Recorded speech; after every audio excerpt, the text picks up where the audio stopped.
सकता कि 11 बजे 40 एक भी फॉर्म हम दे देंगे 11 बजे 10-15 मिनट के अंदर। फिर उसके बाद में चार देना शुरू।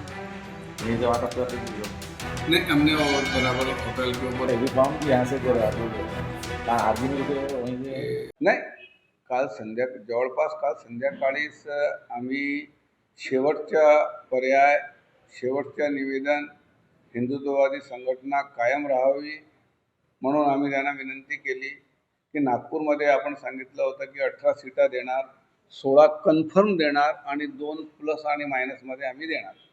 त्या अनुषंगाने आम्ही विचारधारा बनवली की त्याला ओके आणि अकोल्यामध्ये आल्यानंतर 16च्या ऐवजी 11 आणि 10वरच ते थांबले।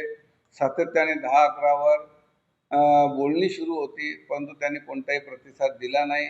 त्यांनी न दिलेल्या प्रतिसादामुळे अनेक आमचे कार्यकर्ते ह्या 4 दिवसामध्ये दुरावले आणि शेवटी सर्वांना लढायचे असते, तर आम्हाला खूप त्यामध्ये त्रास सहन करावा लागला। ठीक आहे, सर्व पार्टी आपापले पक्ष वाढवण्यासाठी प्रयत्न करतात, परंतु शेवटी त्यांनी आम्हाला कोणताही प्रतिसाद न दिल्यामुळे रात्री आम्ही एकमताने आदरणीय मंत्री संजयजी राठोड, श्रीकांतजी खेडेकर, श्रीकांतजी देशपांडे माजी आमदार, मी आणि आमचे सर्व जिल्हा प्रमुख, जिल्हा संघटिका सर्वांनी निर्णय घेतला आणि स्वतंत्र महानगरपालिका 2025ची निवडणूक 2026 म्हणजे 15 जानेवारी 2026 मध्ये येतील ती निवडणूक आम्ही स्वतंत्रपणे लढणार आहे।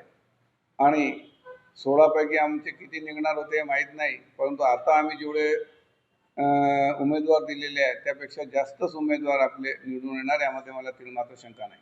किती जागांवर तुम्ही हे निवडणूक लढणार? पूर्ण टोटल जागेवर जवळपास आमची तयारी, एकतर आम्हाला ही आघाडी आणि युती करायची होती आणि आम्ही सकारात्मक होतो म्हणून आम्हाला खूप त्रास झाला। 4-5 दिवस त्यांनी आम्हाला झुलवला, खऱ्या अर्थाने ते झुलवला नसता तर आणखीनही आमचे जे कार्यकर्ते तयारीला लागले होते ते निरुत्साह झाले नसते, परंतु तरी आम्ही पूर्ण 80 सीटावर आम्ही जवळपास उमेदवारी देणार आहे।